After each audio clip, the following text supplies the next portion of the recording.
The heat was choking. Eva could barely breathe through the gag they tied around her mouth.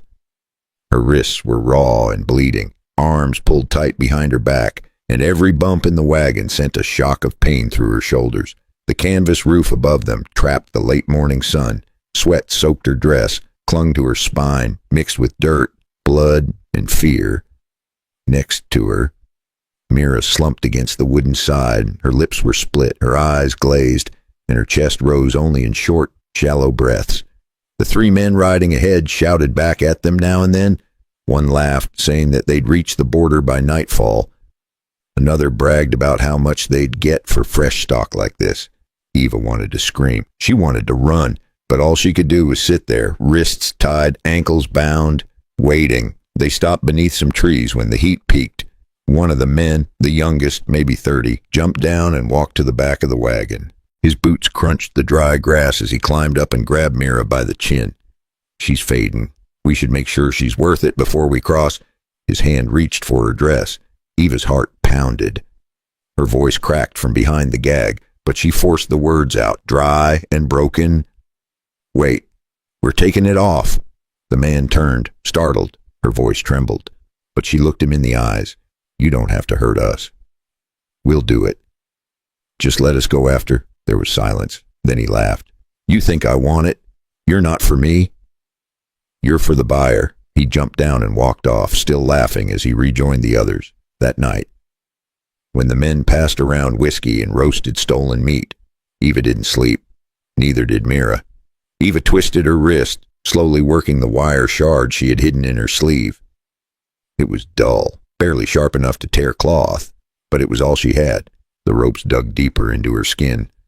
Blood ran down her arms. Her breath stayed quiet.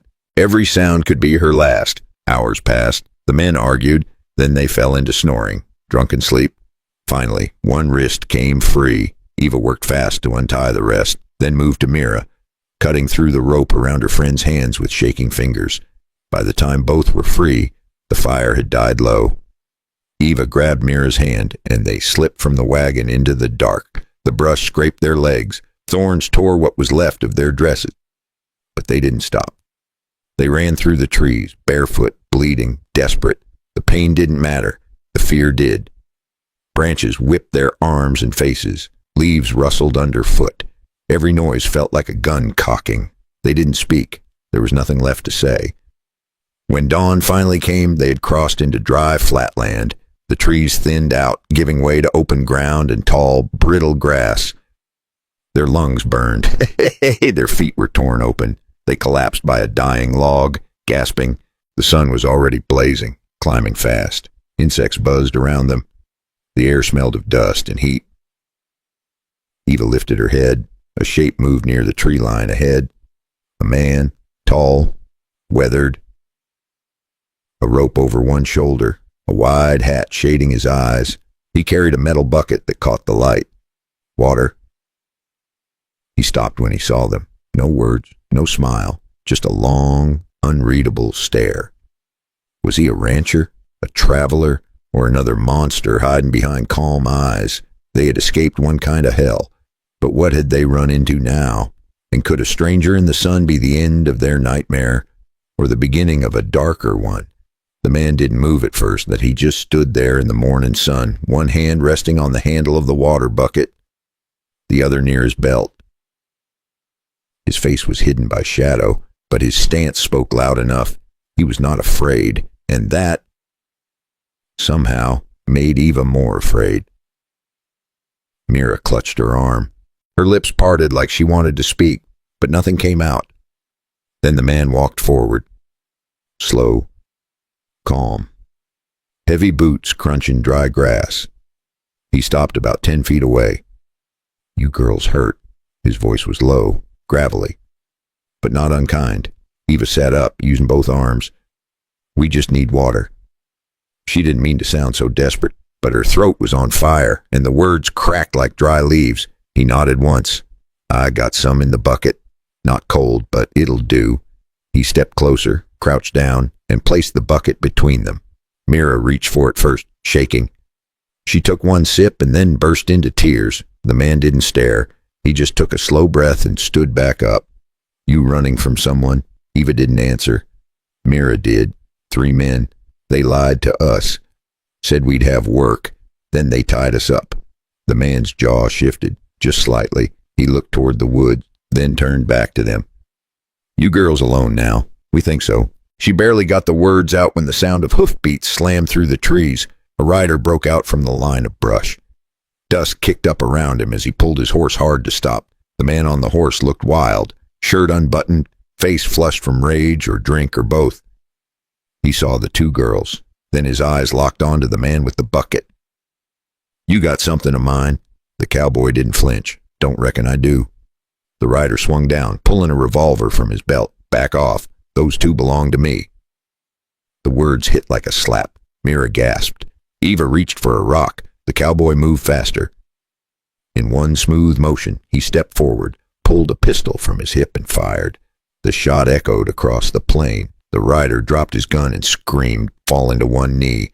Blood soaked his shoulder. The cowboy walked up to him, slow and steady. No one owns anybody out here.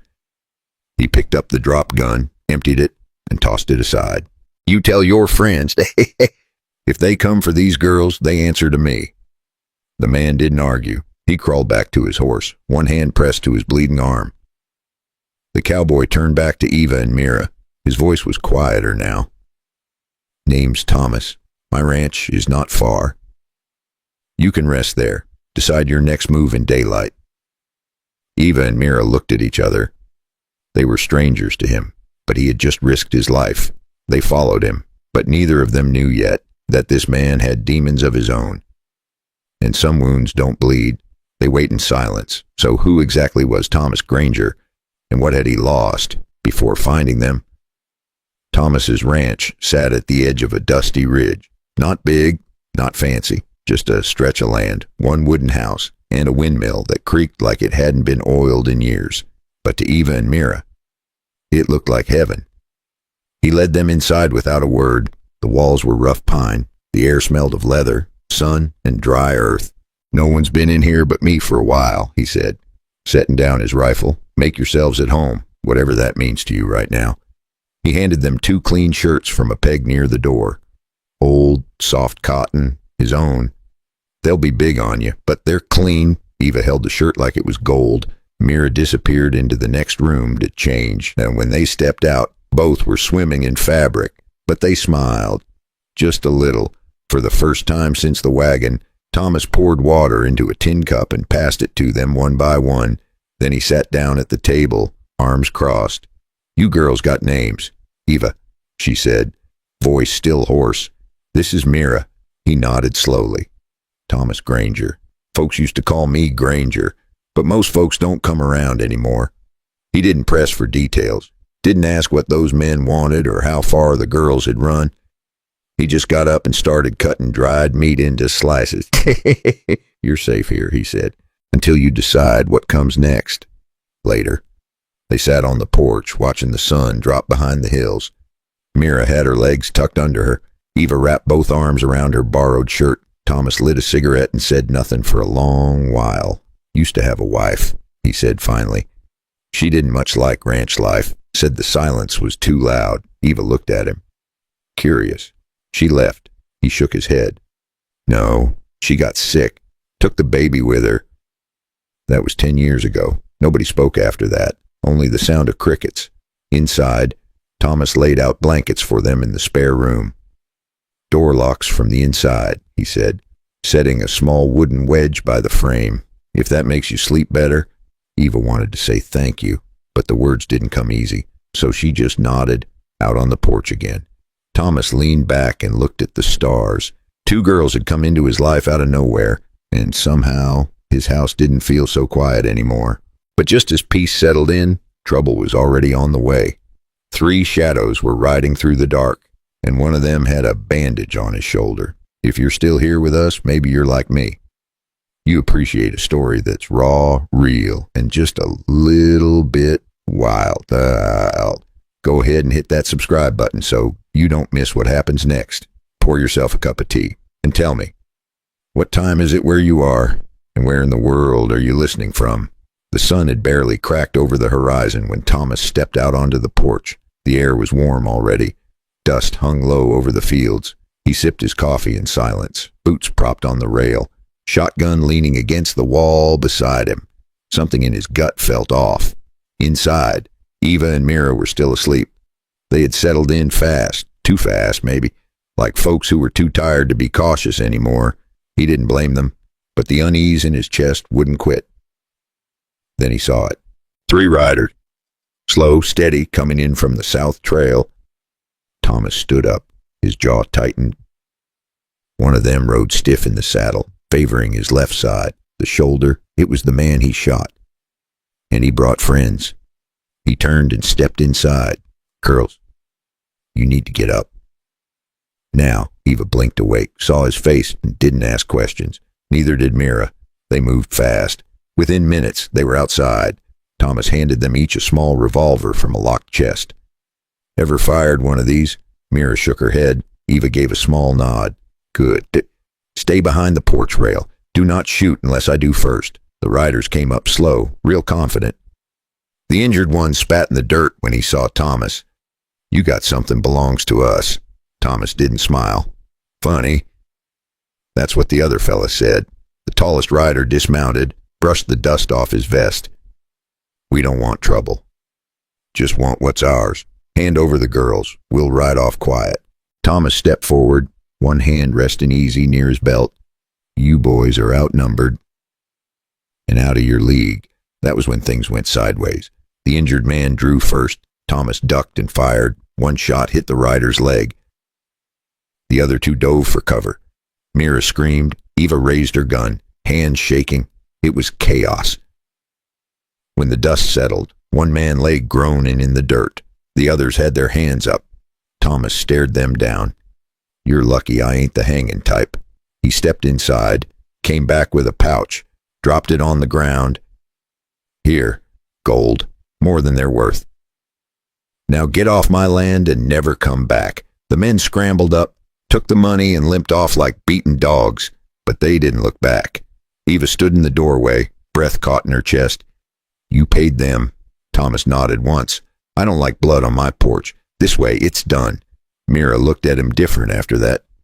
So did Eva, but neither of them knew yet. That piece was only the beginning, because what started as survival was starting to feel like something else. And when 3 people start caring a little too much under one roof, well, you'll want to hear what happens next. The ranch felt different after that, quieter. Not because it was empty, but because some battles leave behind a silence too big for words. Thomas went back to work like nothing had happened. He fixed the barn door, watered the horses, mended the fence, but the way he looked at Eva and Mira had shifted. And the way they looked at him, that had changed too. Mira started waking early to help feed the chickens. Eva swept the porch every morning without being asked. They were no longer guests. They were part of something. One evening, as the sun dipped low, casting the land in gold, Thomas sat on the porch while the girls shelled peas beside him. No one said much, but something unspoken hung in the air. Not tension, not fear, something warmer, something like home. Mira broke the silence. You ever think we were meant to find this place? Thomas chuckled. I don't know about meant to, but I'm glad you did. Eva looked up at the sky. I lost everything. My home, my name, my future. She paused. But here, with you, with her, I feel like maybe I've got a shot at something again. Thomas nodded, then said the one thing none of them expected. Maybe we all do. It was not a love story in the way folks expect. It was messier, older, built on bruises and bad luck and second chances. 3 people, each broken in their own way, each choosing to stay. And that's the thing about the Wild West. It doesn't care who you used to be and only who you decide to become. So maybe the real question is not how their story ended. Maybe the question is, if you had to start over from nothing, would you have the guts to fight for your own happy ending? Would you let love find you in the most unexpected place? And if you did, would you be brave enough to keep it? If this story stirred something in you, even just a little, tap that like button. And if you want to hear more stories like this, tales of grit, love, and the human spirit, go ahead and subscribe to the channel. We've got a lot more to tell. Now pour yourself another cup of tea. Tell me where you're listening from. And if you were out there on that porch with Thomas, what would you have done differently